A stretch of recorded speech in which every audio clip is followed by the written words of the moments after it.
तो आज ट्यूशन जाते वक्त रास्ते में हो गई थी हमारी बाइक ख़राब और हमें आना पड़ा वापस अपने घर की तरफ। तो अस्सलाम वालेकुम। तो कैसे हैं आप लोग? उम्मीद है सब खैरियत से होंगे। तो आज सुबह नहा धोकर फ्रेश होकर हम सीधा चले जाते हैं बाइक की शॉप पर और वहाँ पर करते हैं कुरान शरीफ की तिलावत। और वहाँ से निकल कर हम सीधा आ जाते हैं सादिक भाई की शॉप पर, क्योंकि यहाँ पर भी हमें करनी थी कुरान शरीफ की तिलावत। और सादिक भाई की शॉप पर आज लग रहे थे कैमरे।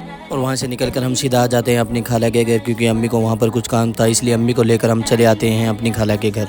और वहाँ पर मिल जाती है हमें एक क्यूट सी बिल्ली जो काफ़ी ज़्यादा शांत है, लेकिन हमारी गुड़िया ने इसको भी नहीं छोड़ा, इसके भी नाक में दम कर दिया। और वहाँ से फ्री होने के बाद हम सीधा निकल जाते हैं अपने घर की तरफ, क्योंकि हमारी ट्यूशन का हो गया था वक्त। साइद को और रेहान को लाट सबक देने के बाद हम सीधा निकल जाते हैं अपनी अगली ट्यूशन पर।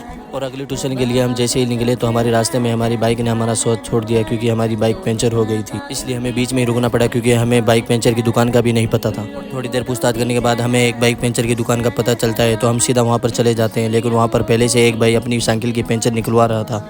और फिर थोड़ी देर वेट करने के बाद हमारा भी नंबर आ जाता है और भाई अपने काम पर लग जाते हैं। और हमारी बाइक के टायर के अंदर इतनी बड़ी कील थी, हमें पता भी नहीं था।